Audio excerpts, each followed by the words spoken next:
السلام علیکم ورحمۃ اللہ وبرکاتہ۔ الحمدللہ رب العالمین واشہد ان لا الہ الا اللہ وحدہ لا شریک لہ واشہد ان محمدا عبدہ ورسولہ صلوات اللہ وسلام علیہ وعلی آلہ وعلی اصحابہ ومن اہتدی بہدیہ واستنى بسنتہ الی یوم الدین وبعد۔ معزز بھائیوں، گزشتہ ہفتے اللہ رب العالمین کی ایک صفت محبت کے بارے میں ہماری گفتگو ہوئی تھی، اور اس کے تعلق سے قرآن کی کچھ آیتیں آپ کے سامنے پیش کی گئی تھی۔ آج بھی ہماری گفتگو کا درس کا موضوع وہی ہے، کیونکہ مصنف رحمۃ اللہ علیہ نے اس صفت کو ثابت کرنے کے لیے قرآن کی بہت ساری آیتیں پیش کی ہیں۔ چند آیتوں کی شرح، اس کی تفسیر گزشتہ درس میں آپ کے سامنے کی گئی تھی۔ آج بھی انشاءاللہ 2 آیتوں کی شرح یا اس کی تفسیر ہم آپ کے سامنے کریں گے، جن آیتوں سے یہ صفت اللہ رب العالمین کے لیے ثابت ہوتی ہے۔ ہمارا اور آپ کا عقیدہ اس کے تعلق سے کیا ہونا چاہیے، اس سے پہلے ہم بتا چکے ہیں، بار بار بتاتے ہیں کہ اس کے بارے میں ہمارا عقیدہ یہ ہونا چاہیے جو صحابہ کا، تابعین کا، تبع تابعین کا، ائمہ کرام کا عقیدہ تھا، اور ان کے نقش قدم پر چلنے والے علماء کا عقیدہ، کہ وہ تمام صفات جو قرآن اور صحیح حدیثوں کے اندر بیان کی گئی ہیں اللہ رب العالمین کے لیے، ان سب پر ہمارا ایمان ہونا چاہیے کہ صفت اللہ تعالیٰ کی ہے، لیکن کیفیت ہمیں نہیں معلوم ہے۔ اب محبت ہی کی صفت لے لیجئے، یہ محبت کی صفت بندوں کے درمیان بھی ہوتی ہے، جو بھی ذی روح مخلوق ہے ان کے درمیان یہ صفت پائی جاتی ہے۔ ہر ایک کے اندر محبت کا طریقہ اور انداز الگ ہوتا ہے۔ جانور بھی اپنے بچوں سے محبت کرتے ہیں، انسان بھی کرتے ہیں، لیکن جانور کی محبت کا انداز اور طریقہ الگ ہوتا ہے، اور ایک انسان کی محبت کا طریقہ الگ ہوتا ہے۔ یہ سب مخلوق ہیں، ان کے درمیان جب یہ فرق ہے تو اللہ رب العالمین جو خالق ہے سب کا معبود حقیقی ہے، لہذا اس کی جو صفت ہے اللہ کے شایان شان ہے۔ یہ کہہ کر کے کہ بھائی اگر ہم محبت کی صفت مانیں گے تو اللہ رب العالمین کے ساتھ تشبیہ لازم آتی ہے، بندے بھی محبت کرتے ہیں، گویا کہ ہم نے اللہ کو بندوں سے مشابہ کر دیا، یہ سب بے بنیاد بات ہے۔ اللہ نے خود بیان کیا اپنے بارے میں، اور سب سے زیادہ اللہ کے بارے میں جاننے والا کون گزرا ہے؟ ہمارے نبی صلی اللہ علیہ وسلم گزرے ہیں۔ آپ نے اللہ رب العالمین کے بارے میں بتایا کہ اللہ تعالیٰ کی صفات ہیں، لہذا ان صفات کے بارے میں ہمارا عقیدہ یہی ہونا چاہیے کہ ہم ان صفات کو مانتے ہیں، اللہ کے شایان شان، لیکن کیفیت کیسی ہے یہ ہمیں نہیں معلوم، اللہ بہتر جاننے والا ہے۔ تو آج بھی ہماری جو گفتگو ہوگی اسی موضوع سے متعلق ہوگی۔ اللہ فرماتا ہے ان اللہ یحب التوابین ویحب المتطہرین، یہ سورہ بقرہ کی آیت نمبر 222 کا آخری حصہ ہے۔ یہاں پر دیکھیں یحبو کا لفظ اللہ نے 2 بار استعمال کیا ہے۔ ان اللہ یحب التوابین، اللہ توبہ کرنے والوں سے محبت کرتا ہے، ان کو پسند کرتا ہے۔ وہ یحب المتطہرین، پاک و صاف رہنے والوں کو بھی اللہ تعالیٰ پسند کرتا ہے، ان سے محبت کرتا ہے۔ 2 مرتبہ یہ لفظ اللہ نے استعمال کیا یحبو کا، جس کے معنی ہوتے محبت کرنے کے، پسند کرنے کے۔ اور اللہ خود فرما رہا اپنے بارے میں، اور ہم کہیں کہ اللہ محبت نہیں کرتا ہے، اور یہاں محبت کا معنی یہ ہے کہ اللہ رب العالمین کو خیر کی توفیق دیتا ہے، یا اللہ تعالیٰ ان کے ساتھ احسان کرتا ہے، اللہ تعالیٰ ان کو ثواب دیتا ہے۔ ارے بھائی، ثواب دینا، احسان کرنا دیگر چیزوں سے ثابت ہے، وہ دیگر صفات ہیں جو اللہ کے لیے ثابت شدہ ہے، لہذا یہ صفت بھی ہمارے لیے ماننا ضروری ہے کہ اللہ تعالیٰ محبت کرتا ہے۔ کیسے کرتا ہے؟ یہ اللہ رب العالمین کے حوالے ہے وہ کیفیت، اللہ کے شایان شان ہے۔ اللہ فرماتا ان اللہ یحب التوابین، اللہ توبہ کرنے والوں کو پسند کرتا ہے۔ توبہ 2 طرح کا ہوتا ہے، ایک توبہ جس کو توبۃ نصوح کہا جاتا ہے۔ اللہ رب العالمین نے ہمیں حکم دیا الذین آمنوا توبوا الی اللہ توبۃ نصوحا، اے ایمان والو تم اللہ رب العالمین کی طرف توبۃ نصوح کرو۔ توبۃ نصوح کیا ہے؟ بغیر گناہ کے توبہ کرنا، یہ توبۃ نصوح ہے۔ یہ تعریف یہ بھی کی گئی ہے کہ انسان سے بظاہر کوئی گناہ نہ ہو، ہر انسان سے غلطی ہو جاتی ہے، لیکن بظاہر انسان کو سمجھ میں نہ آئے کہ ہم سے کیا غلطی ہوئی، ہم سے کیا گناہ ہوا، لیکن پھر بھی توبہ کرتا ہے، انبیاء کرام توبہ کرتے تھے، ان سے گناہ نہیں سرزد ہوتا تھا، لیکن وہ بھی توبہ کرتے تھے، کیونکہ توبہ کے معنی ہوتے رجوع کرنے کے، اللہ کی طرف پلٹ کر کے آنے کو توبہ کہا جاتا ہے۔ تو انبیاء کرام توبہ کرتے تھے، گناہوں سے پاک و صاف رہتے تھے، لیکن پھر بھی توبہ کرتے تھے۔ اللہ کے نیک بندے جو گزرے ہیں، صالحین، چاہے موجود ہوں یا جو گزر چکے ہوں، وہ بھی توبہ کرتے تھے۔ تو بغیر گناہ کے توبہ کرنا، اللہ کے دربار میں آنا، اللہ تعالیٰ کی طرف رجوع کرنا، اس کو توبۃ نصوح کہا جاتا ہے۔ ایک توبۃ نصوح یہ ہے کہ انسان ایسی توبہ کرے کہ گناہ کو کلی طور پر چھوڑ دے اور اس گناہ کی طرف کبھی بھی نہ جائے، اور اس طریقے سے جیسے آپ دودھ دو لیتے ہیں تو تھن کے اندر دوبارہ دودھ کا جانا ناممکن ہوتا ہے کہ اس تھن میں دوبارہ ہم دودھ کو داخل کر دے، نہیں کر سکتے۔ ایسے ہی بندہ جو توبہ کر لے جس گناہ سے، پھر زندگی بھر کبھی اس گناہ کے قریب نہ پھٹکے، اس کو بھی توبۃ نصوح کہا گیا۔ تیسری تعریف یہ کی گئی توبۃ نصوح یہ ہے کہ انسان ہر گناہ سے، تمام گناہوں سے توبہ کرے۔ یہ نہیں کہ ایک گناہ سے کر لیا دوسرے گناہ سے نہیں کیا، تمام گناہوں سے توبہ کرے، اس کو بھی توبۃ نصوح کہا گیا۔ تو ایک توبہ تو یہ ہے جو سب سے بہترین توبہ ہے، جس کا اللہ رب العالمین نے ہمیں حکم دیا ہے، اور ایک توبہ یہ ہے کہ انسان جو گناہ کرتا ہے یا کئی گناہ کرتا ہے، گناہ سے توبہ کر لے، دوسرے گناہ سے توبہ نہ کرے، اس کو بھی توبہ کہا جاتا ہے۔ جیسے کہ انسان رشوت لیتا ہے اور جھوٹ بھی بولتا ہے، وہ رشوت سے توبہ کرتا ہے لیکن جھوٹ سے توبہ نہیں کرتا، تو رشوت سے جو اس نے توبہ کیا ہے اس کی توبہ مانی جائے گی، جھوٹ کی سزا ملے گی، جھوٹ کا گناہ اس کو ملے گا، لیکن رشوت سے جو اس نے توبہ کیا ہے یہ توبہ مانی جائے گی۔ تو یہ بھی توبہ ہے کہ ایک گناہ سے توبہ کیا، دوسرے گناہ سے توبہ نہیں کر رہا ہے، لیکن توبۃ نصوح میں نے کیا کہا تھا کہ تمام گناہوں سے توبہ کرنا اور تمام گناہوں کو چھوڑ دینا، یہ توبۃ نصوح ہے۔ اللہ رب العالمین نے ہمیں باقاعدہ حکم دیا ہے توبہ کرنے کا، اور یہ توبہ کرنا واجب ہے۔ اللہ فرماتا ہے وَتُوبُوا إِلَى اللَّهِ جَمِيعًا أَيُّهَا الْمُؤْمِنُونَ، اے ایمان والو تم سب کے سب اللہ تعالیٰ کی طرف پلٹ کر کے آؤ، تم سب کے سب توبہ کرو، کیونکہ ہم سب محتاج ہیں، ہم سب گنہگار ہیں، اور گناہوں کو معاف کرنے والا اگر کوئی ہے تو صرف اور صرف اللہ رب العالمین ہے۔ اس لیے ہم سب کو اللہ تعالیٰ کے دربار میں پلٹ کر کے آنے کی ضرورت ہے۔ اگرچہ انسان کو یہ لگے کہ ہم نے بظاہر کوئی گناہ نہیں کیا ہے، لیکن اللہ کا احسان اتنا ہمارے اوپر ہے کہ ہمیشہ انسان کو توبہ کرتے رہنا چاہیے۔ ہر انسان سے کمی واقع ہوتی ہے، غلطی واقع ہوتی ہے، لہذا ہمیشہ انسان کو توبہ کرتے رہنا چاہیے۔ اگرچہ انسان سمجھے کہ میں تو نماز بھی پڑھتا ہوں، میں توحید پر ہوں، شرک نہیں کرتا، بدعت خرافات نہیں کرتا، بندوں کے حقوق ادا کرتا ہوں، اور اس طریقے سے بندوں کے بارے میں بہتر سوچتا ہوں، اچھی سوچ رکھتا ہوں، احسان کرتا ہوں، صلہ رحمی کرتا ہوں، یہ سب کرنے کے باوجود بھی انجانے میں بھی انسان سے غلطی ہو سکتی ہے، اور بہت ساری نیکیاں بھی باقی رہتی جو انسان نہیں کر پاتا ہے۔ اس لیے انسان کو ہمیشہ توبہ کر کے رہنا چاہیے۔ اس لیے اللہ رب العالمین نے بار بار ہمیں توبہ کرنے کا حکم دیا ہے۔ توبہ کی میرے بھائیوں شرطیں ہیں۔ توبہ صرف یہ نہیں ہے کہ ہم نے کہہ دیا اللہ تو مجھے معاف کر دے، میں توبہ کرتا ہوں، خلاص کہانی ختم ہو گئی۔ یا ہمارے ہاں جب بچہ غلطی کرتا ہے تو لوگ اس کو کان پکڑ کر کے اٹھواتے بٹھاتے ہیں، وہ کان پکڑ کر کے توبہ توبہ کر لیا، سمجھ گیا کہ ہم نے توبہ کر لیا۔ یا ہم میں سے بہت سارے بڑے لوگ بھی کرتے ہیں توبہ توبہ توبہ توبہ، کان پکڑیں گے توبہ توبہ، اور اسی کو لوگ توبہ سمجھتے ہیں۔ توبہ نہیں میرے بھائیوں، یہ توبہ نہیں ہے۔ سچی توبہ کیا ہے، صحیح توبہ کیا ہے جو کتاب اللہ اور سنت رسول سے ثابت ہے، وہ توبہ یہ ہے جس کی شرطیں ہیں، اور شرطوں کا مطلب یہ ہوتا ہے کہ اس کا پایا جانا ضروری ہے۔ اگر وہ نہیں پایا جائے گا تو توبہ نہیں ہوگی۔ جیسے نماز کے لیے وضو شرط ہے، آپ اگر بغیر وضو کی نماز پڑھ لیں گے تو نماز ہوگی؟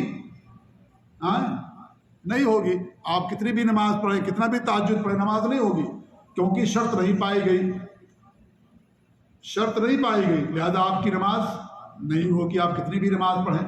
ایسے ہی آپ دن بھر میں 100 بار کہیں توبہ توبہ توبہ کان پکڑ کر کے، لیکن جو شرطیں ہیں وہ شرطیں نہ پائی جائیں تو اس کا مطلب یہ ہے کہ ہم نے توبہ کیا ہی نہیں۔ توبہ کی 5 شرطیں ہیں، 3 شرطیں تو سب کے ساتھ ہیں اور 2 شرطیں ایسی ہیں جو خاص ہیں۔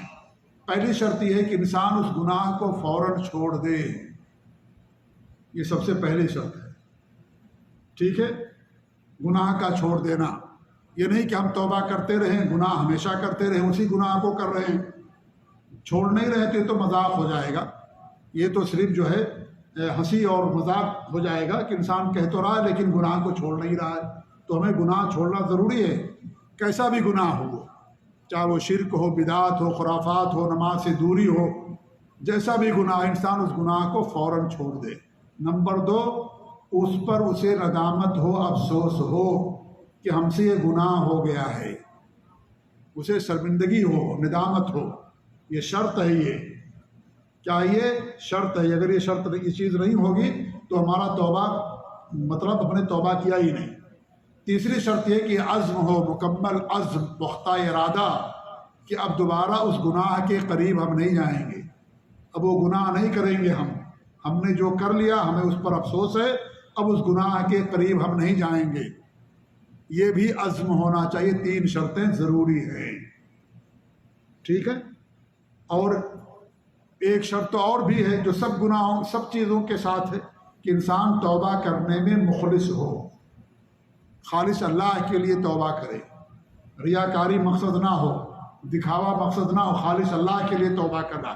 اسی لیے جب خالص توبہ اللہ کے لیے ہوگی تو انسان گناہ کو چھوڑ دے گا، چونکہ خالص اللہ کے لیے نہیں کرتا ہے وہ، اس لیے اپنے نفس کا اسیر رہتا ہے، اپنے نفس کا غلام رہتا ہے، وقتی طور پر کر دیا، کہہ دیا، لیکن موقع مل گیا پھر گناہ کو کر لیا، لیکن نہیں، تنہائی میں ہو گیا، کوئی دیکھنے والا نہیں، موبائل ہاتھ میں ہے، خلاص اب کوئی دیکھنے والا نہیں ہے، اب وہ موبائل میں نیٹ میں جو چاہتا دیکھتا ہے، یوٹیوب پر، فیس بک پر۔ بہت بڑی آفت ہے یہ، اس نے گھروں کو برباد کر دیا، بچوں کو برباد کر دیا، بوڑھوں کو برباد کر دیا، اس چیز نے سب کو برباد کر کے رکھ دیا۔ انسان کنٹرول نہیں کر پاتا، نہیں کنٹرول کر پاتا، تنہائی میں ہوتا، موبائل اس کے پاس ہے، لاؤ دیکھتے ہیں کوئی چیز، اس کے بہانے انسان کیا کرتا ہے، دوسری چیزوں کے اندر چلا جاتا ہے، خبر کا بہانہ ہے، اور امتحان ہو رزلٹ کا بہانہ ہے، تیاری کا بہانہ ہے، ٹھیک ہے؟ تیاری کم ہوتی ہے، دوسری چیزوں میں انسان اپنا وقت زیادہ ضائع اور برباد کر دیتا ہے، خبر انسان کم دیکھتا اور سنتا ہے اور زیادہ چیزوں میں اپنا وقت زیادہ برباد کر دیتا ہے۔ ایسا بنا دیا گیا ہے کہ انسان کا دل اسی کی طرف ہمیشہ مائل رہتا ہے، نوجوان، بوڑھا، چھوٹا بچہ، 6 سال 7 سال کے بچے، میرے بھائیوں افسوس ہوتا ہے۔ ایک صاحب کہنے لگے کہ میرا موبائل میں لاک کر دیتا ہوں اور پاسورڈ نہیں بتاتا ہوں، لیکن 7 سال کا بچہ پتہ نہیں کیسے پاسورڈ پتہ کر لیتا ہے، اتنا ماہر ہو گیا ہے۔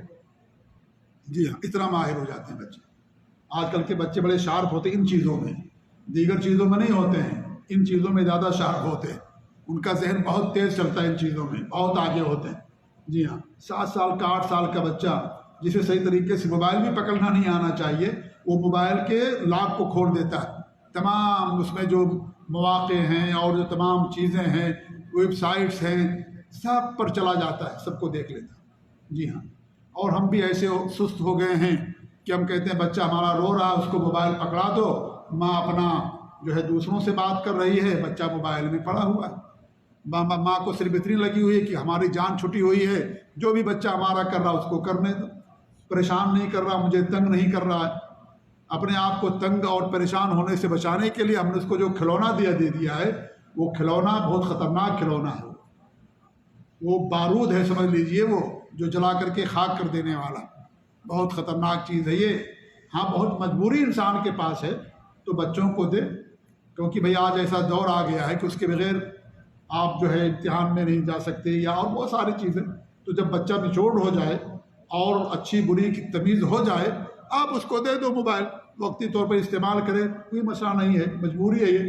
لیکن 7 سال کا 6 سال کا بچہ ہے، 5 سال کا بچہ ہے، ہم اس کو موبائل تھما دیں تاکہ ہمیں پریشان نہ کرے، ہمیں ڈسٹرب نہ کرے، ہم جو ہے جہاں چاہیں بات کریں، اس طریقے سے آج صورتحال ہے۔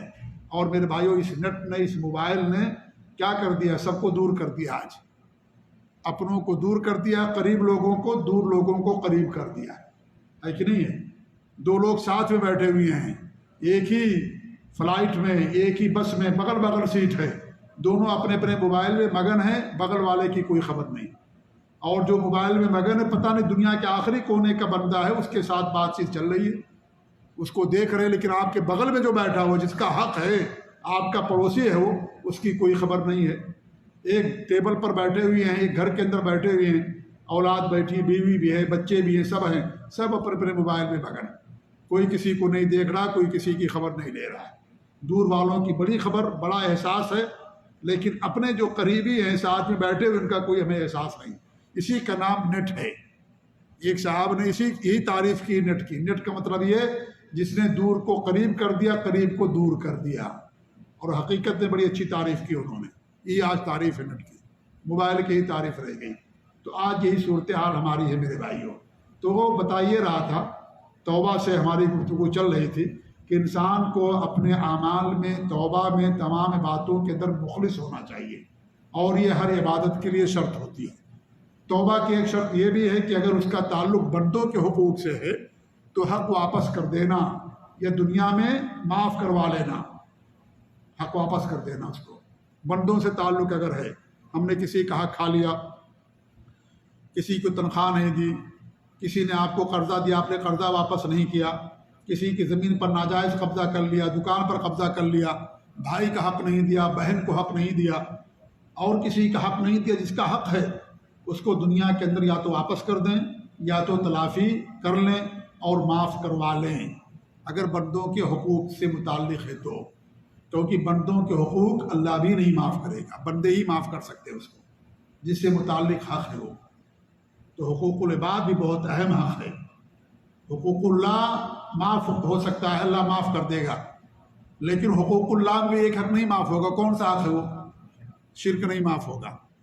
باقی دیگر حقوق اللہ معاف کر سکتا ہے، لیکن شرک اللہ تعالیٰ اس کو نہیں معاف کرے گا، کیونکہ اللہ رب العالمین نے صاف فرما دیا ہے۔ باقی دیگر حقوق ہیں، اللہ تعالیٰ اس کو معاف کر سکتا ہے۔ آپ نے جھوٹ بول دیا، چوری کر لی، نماز میں کوتاہی ہو گئی، رشوت کر کھا لیا، اس کا مطلب یہ نہیں کہ ہم ان گناہوں کو معمولی سمجھیں کہ بھی اللہ تعالیٰ تو معاف ہی کر دے گا۔ اللہ کی مرضی نہیں معاف کیا تو جہنم میں تو جانا ہی پڑے گا نا۔ جی ہاں، اللہ کی مرضی، کوئی اللہ پر زور زبردستی نہیں ہے کہ ہم کہیں اللہ تعالیٰ تجھے معاف کرنا ضروری نہیں۔ اللہ تعالیٰ کی مرضی، معاف کر دیا تو معاف کیا، اللہ کا فضل احسان، لہذا شرک اللہ معاف نہیں کرے گا۔ ٹھیک ہے، تو حقوق العباد اگر ہیں تو بندوں کا حق واپس کر دینا، لوٹا دینا۔ ٹھیک ہے، اور تیسری شرط یہ ہے کہ غرغرہ سے پانچویں غرغرہ سے پہلے توبہ کر لینا۔ غرغرہ یہ ہے کہ انسان کی روح نکلنا کا جب وقت آتا ہے، جھانکنے کا، جب سانس اکھڑنے لگتی ہے، اوپر نیچے انسان کی سانس ہوتے رہتی ہے، اس سے پہلے توبہ کر لینا۔ اگر اس کے بعد آپ توبہ کریں گے تو توبہ قبول نہیں ہوگی۔ اللہ نے اس کا ایک وقت رکھا ہے، اور ایک عام وقت ہے، اور یہ قیامت سے متعلق ہے کہ سورج کا مغرب سے نکلنے سے پہلے توبہ کر لینا۔ اگر سورج مغرب سے نکل گیا تو توبہ کا دروازہ اللہ تعالیٰ بند کر دے گا۔ جی ہاں، تو یہ توبہ کی شرطیں ہیں۔ جب ساری شرطیں پائی جاتی ہیں تب انسان کی توبہ خالص توبہ بنتی ہے، اور تب اللہ تعالیٰ بندے کے گناہ کو معاف کرتا ہے۔ یہ ساری شرطیں جو ہے توبہ سے متعلق ہیں۔ اس کے بعد اللہ نے کیا فرمایا؟ وَيُحِبُّ الْمُتَطَہِّرِينَ، اللہ تعالیٰ پاک و صاف رہنے والوں کو پسند کرتا ہے۔ یہ متطہرین کس سے ہے؟ تطہر یا طہارت سے، اور اس کا مطلب یہ ہے کہ جو بھی گناہ ہیں، گندگیاں ہیں، ناپاکیاں ہیں، چاہے وہ حسی ہوں یا معنوی، ان سے بچ کر کے رہنا، ان سے اپنے آپ کو بچا کر کے رہنا، یا ان سے پاکی اور صفائی اختیار کرنا، اس کو طہارت کہا جاتا ہے۔ اس لیے طہارت دو طرح کی ہوتی ہے۔ ایک حسی جو نظر آنے والی طہارت ہے، جیسے انسان ناپاک ہو گیا، اس کو کیا کرنا ہے؟ وضو کرنا پڑے گا، ہے کہ نہیں ہے؟ انسان ناپاک ہو گیا، یعنی ہوا خارج ہوگی مان لیجئے، یا اس کا وضو ٹوٹ گیا، پیشاب کر لیا، پیخانہ کر لیا، یہ بھی کیا ہے؟ یہ ناپاکی ہے، اس سے دوری اختیار کرنا ضروری ہے۔ نماز پڑھنے کے لیے آپ کو کرنا پڑے گا، وضو کرنا پڑے گا، طواف کرنا ہے آپ کو وضو کرنا پڑے گا، نماز پڑھنا وضو کرنا پڑے گا آپ کو۔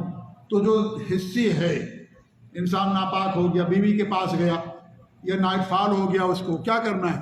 یا عورت کو حیض آتا ہے، نفاس، ولادت کے بعد کا خون، اس سے پاک ہونے کے لیے غسل کرنا پڑے گا۔ تو یہ ظاہری اور حسی ناپاکیاں ہیں، ان سے بھی انسان کو دور رہنا ہے، اور ناپاکی ہونے کے بعد انسان کو پاکی حاصل کر لینا چاہیے۔ جو پاک رہتے ہمیشہ، ایسے لوگوں سے اللہ تعالیٰ محبت کرتا ہے۔ اور ایک ناپاکی کیا ہوتی ہے؟ معنوی، جو نظر نہیں آتی، جیسے گناہ ہے، ٹھیک ہے، یا دل کی گندگیاں ہیں، دل کی ناپاکیاں ہیں، دل میں نفاق ہے، دل میں کفر ہے، ریاکاری ہے، حسد ہے، بغض ہے، عداوت ہے۔ ان تمام چیزوں سے دلوں کو ہمیں پاک و صاف رکھنا چاہیے۔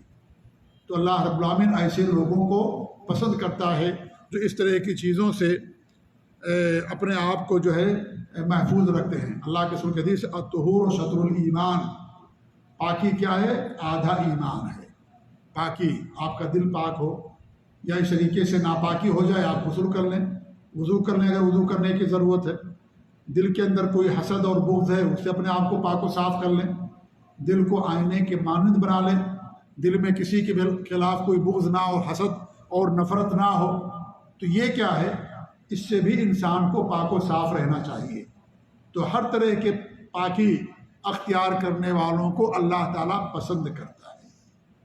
لہذا اگر ہم چاہتے ہیں کہ اللہ تعالیٰ ہم کو پسند کرے، اللہ تعالیٰ ہم سے محبت کرے، تو ہم کو بھی پاک و صاف رہنا چاہیے۔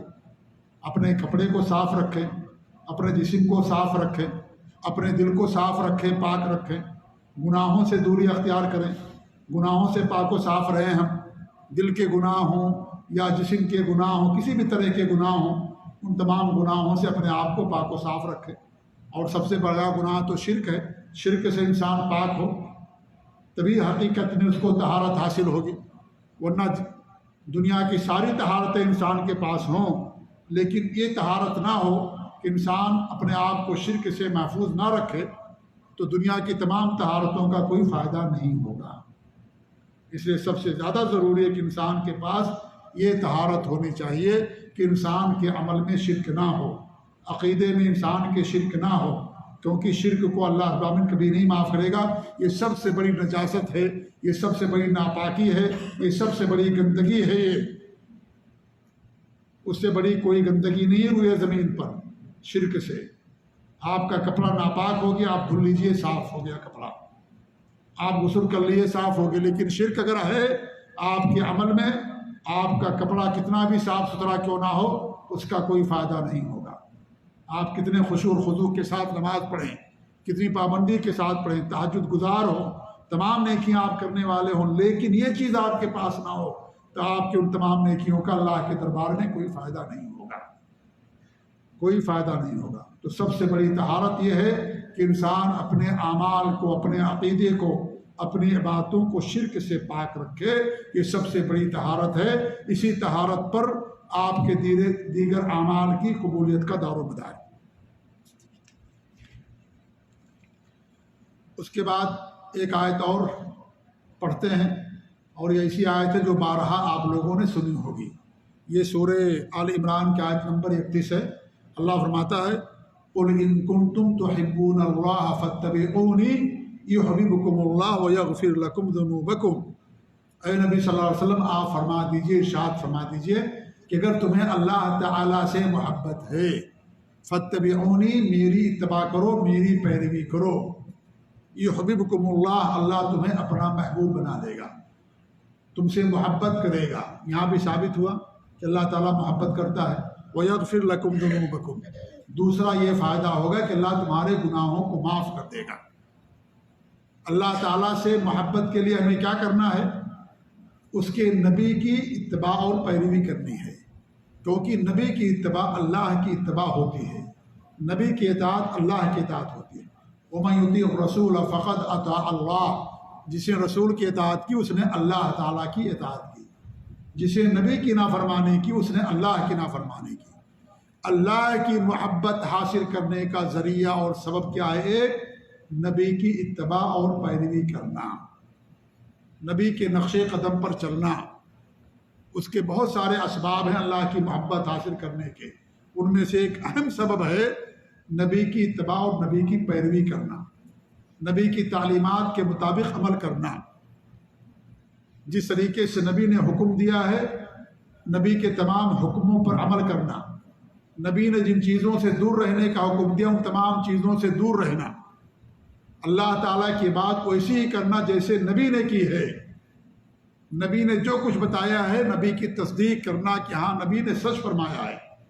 وہ ساری چیزیں واقع ہوئیں یا واقع ہوں گی.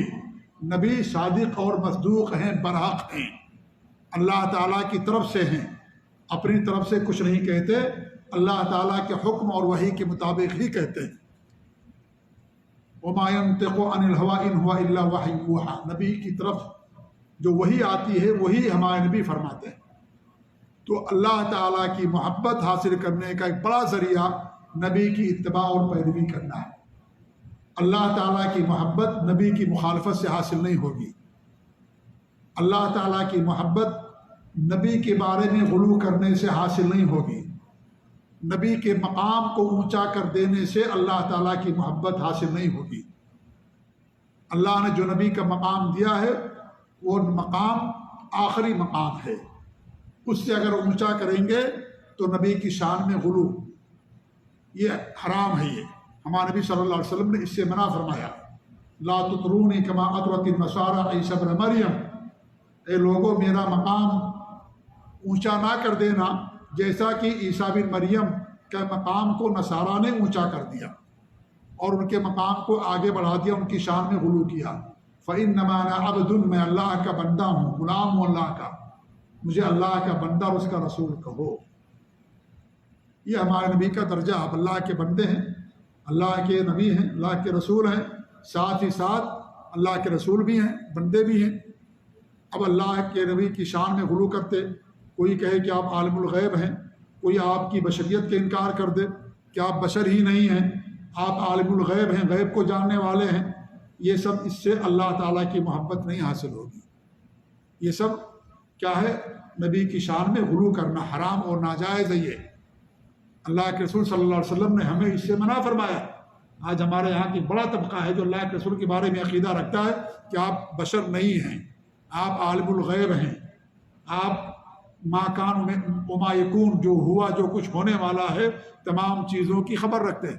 اور صرف ہمارے نبی کے بارے میں نہیں، اور بھی لوگوں کے بارے میں ان کا عقیدہ ہے، اپنے پیروں، ولیوں، فقیروں اور مرشدوں کے بارے میں سب کچھ وہ جانتے ہیں، سب کچھ وہ ان کے ہاتھ میں ہے، غیب کی کنجیاں ان کے ہاتھ میں ہیں، سب کچھ وہ دنیا انہی سے چلتی ہے. 4 لوگ ہیں، 4 اقطاب جن سے دنیا قائم ہے. یہ کون لوگ ہیں؟ یہ جو بدعقیدہ لوگ ہیں، اس طرح کا عقیدہ رکھتے ہیں. وہ 4 اقطاب کون ہیں؟ اس امت کے لوگ ہیں.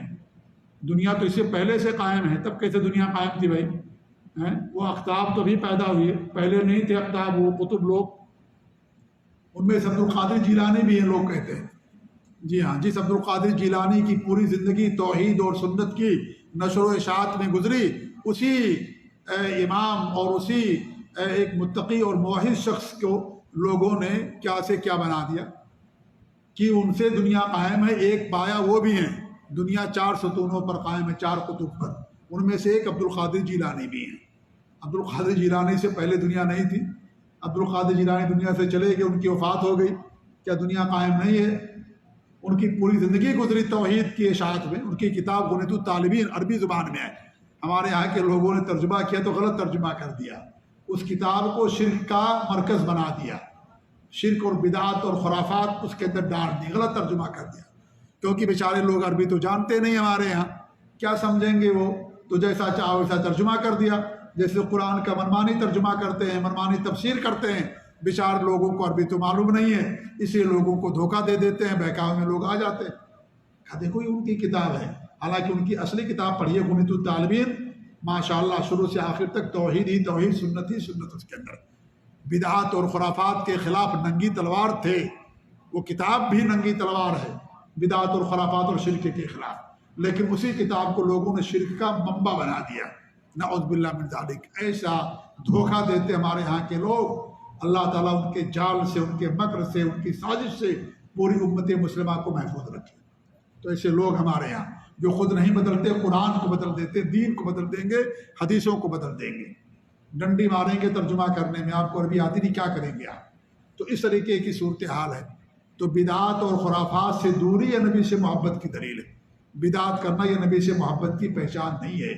عید میلاد النبی منانا، شب برات منانا، رجب کے کنڈے بنانا، نماز سے پہلے زبانی نیت کرنا، یا نماز کے بعد اجتماعی دعا کرنا، اپنے سر پر ہاتھ رکھ کر کے جو یا قوی کہنا، یا اس طریقے سے قرآن خوانی کرنا، تیجا اور چہلم پنجم کرنا، یہ ساری بدعات اور خرافات ہیں، ساری چیزیں خرافات ہیں۔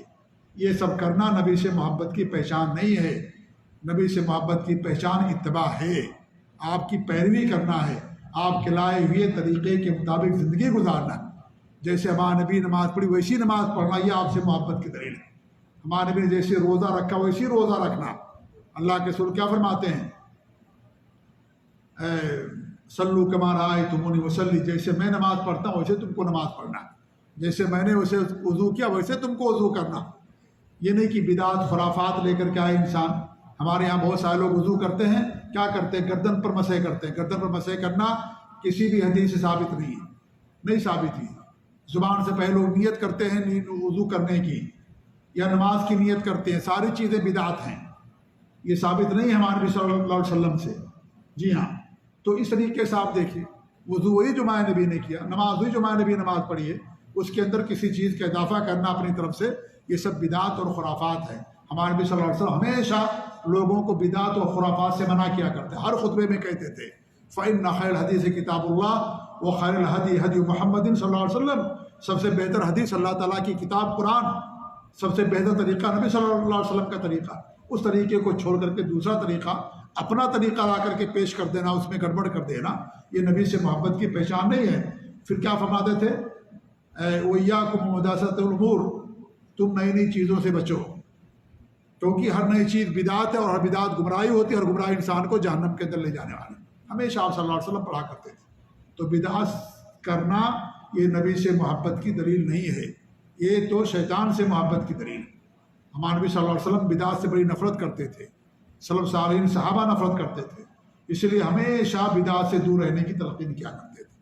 تو نبی سے محبت کی پہچان یہ ہے کہ آپ کی اتباع کرنا، فاتبعونی، میری اتباع کرو، میری پیروی کرو، جو حدیث میں ثابت ہے اس پر عمل کرو، جو نہیں ثابت اس کو چھوڑ دو۔ دین یا آباء و اجداد کے طریقے پر عمل کرنے کا نام نہیں ہے، دین کتاب اللہ اور سنت رسول کا نام۔ ہمارے نبی صلی اللہ علیہ وسلم فرماتے ہیں، ایک حدیث آتی ہے کہ ہمارے نبی صلی اللہ علیہ وسلم کے پاس کچھ فرشتے آئے، تو لوگوں نے، فرشتوں نے کیا کہا؟ اس نبی کی ایک مثال ہے۔ اور مثال کیا ہے؟ انہوں نے مثال بیان کیا، اور مثال یہ بیان کیا کہ مثال یہ ہے کہ ان کی کہ اس آدمی کے طریقے سے جس نے کوئی گھر بنایا، یہ بخاری مسلم کی روایت ہے، گھر بنایا، اور گھر بنانے کے بعد انہوں نے کیا کیا؟ اس گھر کے اندر کھانا رکھا، دسترخوان بچھایا، اور انہوں نے بھیجا داعی لوگوں کو کہ جاؤ لوگوں کو بلا کر کے لے کر کے آؤ۔ جس نے داعی کی بات قبول کر لی وہ آیا، گھر میں داخل ہوا، کھانا بھی کھایا، دسترخوان سے فائدہ بھی اٹھایا۔ جس نے داعی کی بات مان لیا، اور جس نے داعی کی بات نہیں مانی، داعی کہتے ہیں بلانے والے کو، جیسے آپ کسی کو بھیجے کہ بھائی جاؤ فلاں کو بلا کر کے لے کر کے آؤ، دسترخوان کی طرف فلاں کو لے کر کے آؤ، یا آج کل میسج ہوتا ہے واٹس ایپ پر رسالہ لوگ بھیج دیتے ہیں، لیکن ایک میسج بناتے ہیں اور اس کو واٹس ایپ پر بھیج دیتے ہیں، شادی ہے، عقیقہ ہے، ولیمہ ہے، یا کوئی دعوت رکھے ہیں، ایک بنائیں گے فارمیٹ اور اس کو لوگوں کے پاس بھیج دیں گے کہ بھئی آپ کی دعوت ہے فلاں جگہ فلاں ٹائم پر، ٹھیک ہے، میسج بھیج دیا جاتا ہے۔ پہلے زمانے میں چیز نہیں تھی، آدمی بھیجتے تھے کہ جاؤ بھائی فلاں کی دعوت، ان کو بتا کر کے آؤ، موبائل نہیں تھا، لوگ آپ پہلے جو ہے گاؤں دیہات میں بھی دیکھیے، پہلے زمانے میں، اب تو ختم ہو رہا دھیرے دھیرے، باقاعدہ شادی ہوتی تھی تو آدمی بھیجتے تھے، لیکن اس کو جو ہے کچھ دے کر کے بھیجتے تھے۔ ہمارے یہاں جو ہے اس کو وہ کیا نام ہے، ہلدی دے کر کے بھیجتے تھے۔ اب لوگوں کے علاقے میں پتہ نہیں کیا تھا، ہلدی دیتے تھے اس کو، اور وہ کتنے لوگوں کو دعوت دینا ہے، 50 لوگوں کو 50 ہلدی دیتے تھے اس کو، اور بتاتے فلاں فلاں گاؤں میں فلاں فلاں آدمی کو دینا ہے، تاریخ بتاتے تھے جا کر کے۔ کبھی کبھی آدمی بھول جاتا تھا، کسی دوسرے کو دے دیتا تھا، یا تاریخ بھول جاتا تھا، ایک دن پہلے ایک دن بعد میں آ جاتے تھے، یہ بھی ہوتا تھا، ایسا ہوتا تھا۔ تو یہ چیزیں ہوتی تھی تو آدمی بھیجتے تھے۔ تمہارے بھی فرماتے ہیں، فرشتوں نے فرمایا کہ یہ مثال ہے۔ تو لوگوں نے کہا کہ جو اس کو اور واضح سمجھاؤ، اس کی تعویل کیا ہے، اس کا مقصد کیا ہے؟ تو انہوں نے کہا کہ اس کا مقصد یہ ہے کہ اللہ رب العالمین نے جنت بنائی. جنت اللہ تعالیٰ کا گھر ہے، اللہ نے بنایا، اور اللہ نے اس جنت کی نعمتوں کو پانے کے لیے انبیاء کو دنیا کے اندر بھیجا، جس کی آخری کڑی ہمارے نبی صلی اللہ علیہ وسلم تھے. آپ دائی تھے نا، اللہ رب العالمین آپ کو دائی بنا کر بھیجا. داعی اللہ بإذنہ وسراجا منیرا. اللہ نے آپ کو دائی بنا کر کے بھیجا، اللہ کے دین کی طرف بلانے والا بنا کر کے بھیجا. آپ دائی تھے، آپ لوگوں کو بلاتے، آؤ اس گھر کی طرف، جنت کی طرف آؤ، جنت کی طرف آؤ. جس نے آپ کی بات مان لیا وہ آیا اور جنت مل گئی اس کو، جنت کی نعمتوں سے مالا مال ہو گیا. جس نے انکار کر دیا نہ جنت میں گیا نہ جنت کی نعمتیں اس کو ملی. تو کہا یہ اس کی مثال ہے. اللہ نے گھر بنایا، اس گھر کی طرف بلانے کے لیے نبی صلی اللہ علیہ وسلم کو بھیجا. جو نبی کی بات مانا جنت میں داخل ہوگا، جو نہیں مانے گا جنت میں نہیں داخل ہوگا. ایک حدیث میں فرماتے ہیں کل امتی یدخلون الجنت الا من ابا. ہماری امت کا ہر بندہ جنت میں داخل ہوگا مگر جس نے میرا انکار کیا. لوگوں نے کہا میں یا ابا یا رسول اللہ، آپ کی بات کا انکار کون کر سکتا ہے؟ یعنی یہ جنت میں داخل ہونے سے انکار کون کر سکتا ہے؟ آپ نے کہا جو انکار کرے گا جنت میں جانے سے وہی جنت کے اندر نہیں جائے گا، باقی ہماری امت کا ہر فرد جنت میں جائے گا. لوگوں نے کہا کہ بھائی جنت میں جانے سے کون انکار کر سکتا ہے؟ نبی صلی اللہ علیہ وسلم، جنت میں جانا ہر انسان کی خواہش ہے، جنت اسے ملے، ہر انسان جنت چاہتا ہے، جنت میں جانے سے انکار کون کرے گا؟ تو آپ نے کیا فرمایا؟ من اطاعنی دخل الجنہ ومن عصانی فقد ابا. جس نے میری اتباع کی، میری اطاعت کی، وہ جنت میں داخل ہوا، اور جس نے میری نافرمانی کی اس نے جنت میں داخل ہونے سے انکار کر دیا. اللہ کے رسول کی نافرمانی کر کے انسان جنت کا حقدار نہیں بن سکتا. آپ کی سنتوں کو چھوڑ کر کے، آپ کی تعلیمات کو چھوڑ کر کے، آپ کے طور طریقے کو چھوڑ کر کے انسان جنت کا حقدار نہیں بن سکتا. گویا کہ اس نے جنت کا انکار کر دیا، جنت میں نہیں جانا چاہتا ہے. جنت میں جانے کے لیے نبی کی تعلیمات پر عمل کرنا ضروری ہے، نبی کے نقش قدم کی پیروی کرنا ضروری ہے. فاتبعونی، میری اتباع کرو، میرے بتائے ہوئے طریقے پر چلو، جو میں نے تم کو بتایا، جو راستہ چھوڑ کر کے میں جا رہا ہوں. ہمارے بھی کیا فَإِنَّ خَيْرَ الْحَدِيثِ كِتَابُ اللَّهِ وَخَيْرَ الْهَدْيِ هَدْيُ مُحَمَّدٍ صلی اللہ علیہ وسلم. سب سے بہتر حدیث اللہ تعالیٰ کی کتاب اور سب سے بہتر طریقہ محمد صلی اللہ علیہ وسلم کا طریقہ. آپ سے بہتر طریقہ کسی کا نہیں ہے. اس پورے طریقے کو اپنانا ہے، یعنی کہ کچھ لے لیا کچھ چھوڑ دیا، کچھ طریقہ لے لیا کچھ چھوڑ دیا. یہ ہو رہا ہے کہ نہیں ہے؟ کچھ طریقہ لیا اور کچھ اپنا ملا دیا اس کے اندر. نہیں، خالص ہونا چاہیے نبی کا طریقہ. اس میں ہمارا طریقہ اگر مل گیا تو خالص نہیں رہ گیا. جو خالص سنت کے مطابق عمل ہوگا اسی کو اللہ رب العالمین قبول فرمائے گا. تو اللہ فرماتا فاتبعونی، آپ فرما دو کہ میری اتباع کرو، یحببکم اللہ، اللہ رب العالمین تمہیں اپنا محبوب بنا لے گا. اس لیے میرے بھائیو، نبی سے محبت کی پہچان آپ کی سنتوں پر عمل کرنا، بدعات سے دوری اختیار کرنا. بدعات کرنا یہ نبی سے محبت کی دلیل نہیں ہے. یہ ایسے لوگوں کو اللہ کے رسول صلی اللہ علیہ وسلم اپنے حوض سے بھی بھگا دیں گے. قیامت کے دن آپ کے پاس آئیں گے، جب فرشتے بھگائیں گے تو کہیں گے ہماری امت کے لوگ ہیں. کیسے پہچانیں گے؟ وضو کے نشانات سے. جو بدعتی ہوتا ہے وہ بھی نماز پڑھتا ہے کہ نہیں پڑھتا ہے؟ پڑھتا ہے نماز، وہ زکوٰۃ بھی دیتا ہے، حج بھی کرتا ہے، روزہ بھی رکھتا ہے، قربانی بھی کرتا ہے. وہ ایسا نہیں کہ نہیں کرتا وہ، لیکن بدعات بھی کرتا ہے. تو اس کے وضو کی وجہ سے اس کے ہاتھ پاؤں چمک رہے ہوں گے قیامت کے دن. یہ سنت پر عمل کرنے کا اتنا فائدہ ہوگا اس کو، وضو کرنے کی وجہ سے فائدہ ہوگا اسے کہ وہ پہچانا جائے گا کہ نبی کی امت کا ہے یہ. تمہارے نبی صلی اللہ علیہ وسلم کہیں گے آنے دو ان کو، آنے دو، آنے دو، ہم ان کو پانی پلائیں گے، ہمارے حوض سے ان کو پانی ملے گا. تو فرشتے کیا کہیں گے؟ نہیں نہیں، وہ لوگ ہیں جنہوں نے آپ کے بعد دین کے اندر نئی نئی چیزیں پیدا کر دی تھیں، بدعات کرنا شروع کر دیا تھا. تمہارے بھی ان کو بھگا دیں گے، کہیں گے جاؤ جاؤ، سوکن، تمہارے لیے بربادی ہو، تمہارے لیے دوری ہو. تو میرے بھائیوں، بدعات کرنا یہ نبی سے محبت کی دلیل نہیں. آج ہمارے یہاں لوگوں نے ہی پیمانہ بنا لیا. اگر آج یہ ساری چیزیں آپ بدعات نہیں کریں گے تو لوگ کہیں گے آپ گستاخ رسول ہیں، آپ رسول کو نہیں مانتے، اولیاء کو نہیں مانتے، ائمہ کو نہیں مانتے. یہی لوگوں نے آج معیار بنا لیا. بدعات کیجئے، چہلم پنجم جتنی بدعات ہے ہمارے ملکوں کے اندر، چاہے وفات کے تعلق سے ہو یا ولادت کے تعلق سے ہو، جنازے کے تعلق سے ہو، نمازوں کے تعلق سے ہو، ہر مسئلے کے اندر لوگوں نے بدعات ایجاد کر لیا. سنتیں کم نظر آتی، بدعات زیادہ نظر آتی. ہمارے یہاں سنتوں کا دائرہ لوگوں نے کم کر دیا، کم رہ گئی، بدعتیں بہت زیادہ تھوک کے حساب سے بدعتیں ملتی ہیں ہمارے یہاں، تو لوگ جو ہے ان بدعات کو کریں گے. ہاں آپ سچے عاشق رسول، آپ سچے مسلمان. اگر نہیں کریں گے تو آپ گستاخ رسول، آپ گستاخ اولیاء، نبی کو نہیں مانتے. اگر نبی کو مشکل کشا نہیں مانا، نبی کو عالم الغیب نہیں مانا، آپ گستاخ رسول ہو گئے. جو اللہ تعالیٰ کی صفات اور اختیارات ہیں وہ نبی کے بارے میں اگر مانیں گے تو آپ نبی کے سچے عاشق ہیں، نبی سے محبت کرنے والے ہیں. لیکن اگر ان چیزوں کو نہیں مانیں گے تو آپ سچے عاشق نہیں ہیں، آپ گستاخ ہیں نبی کے، نعوذ باللہ. یہ گستاخی ہمیں منظور ہے، لیکن یہ شرک اور کفر میں منظور نہیں ہے. یہ گستاخی صحابہ نے بھی کیا ہے. اگر یہ گستاخی ہے تو صحابہ اللہ کے رسول کو عالم الغیب نہیں مانتے تھے، صحابہ اللہ کے رسول کو مشکل کشا نہیں مانتے تھے، وہ مشکل کشا اللہ کو مانتے تھے. بس عالم الغیب اللہ کو مانتے تھے. اگر یہ گستاخی ہے تو یہ گستاخیاں ہمارے لیے مبارکباد ہیں. ہم ان گستاخیوں کو اپنی نجات کا ذریعہ سمجھتے ہیں. یہ تمہاری نظر میں گستاخی ہے، اصل میں یہی عقیدہ ہے، اصل یہی توحید ہے میرے بھائیوں. اس لیے یہ جو آیت ہے بڑی اہم ترین آیت ہے. ہمیں اللہ کے رسول کی اتباع کرنی، ان کی اتباع کے بغیر اللہ کی محبت حاصل نہیں ہو سکتی. بدعات کر کے اللہ کی محبت حاصل نہیں ہو سکتی. یہ لکھ لیجئے آپ لوگ، پوری دنیا لکھ لے اس بات کو. ہم بدعات کر کے اللہ کی محبت حاصل نہیں کر سکتے. کتنا بھی آپ کر لیں، کتنا بھی صدقات و خیرات زکوٰۃ سب کچھ کر لیں، اگر بدعات و خرافات کرتے ہیں اللہ کی محبت حاصل نہیں ہوگی. نبی کی اتباع کر کے ہی، نبی کی سنتوں پر چل کر کے ہی آپ کیا کریں گے؟ اللہ کی محبت حاصل کر سکتے ہیں. محبت بھی حاصل ہوگی، اللہ تعالیٰ ہمارے گناہوں کو معاف بھی کرے گا. وَيَغْفِرْ لَكُمْ ذُنُوبَكُمْ، اللہ تعالیٰ تمہارے گناہوں کو معاف کرے گا.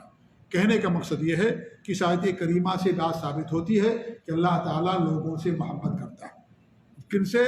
سنتوں کی پیروی کرنے والے، نبی کی اتباع کرنے والوں سے اللہ تعالیٰ محبت کرتا ہے. بدعات اور خرافات کرنے والوں سے اللہ نفرت کرتا ہے. ایسے لوگوں سے اللہ تعالیٰ محبت نہیں کرتا ہے. اللہ تعالیٰ دعا کہ اللہ رب العالمین ہمیں نبی کی سچی اتباع کرنے کی توفیق دے، اپنے نبی کی سنتوں پر اللہ تعالیٰ قائم رکھے، اور بدعات اور خرافات سے، شرک سے اللہ تعالیٰ ہم سب کو محفوظ رکھے. آمین. وصلی اللہ علیہ محمد وعلی آلہ وصحبہ اجمعین. وجزاکم اللہ خیر. والسلام علیکم ورحمۃ اللہ وبرکاتہ.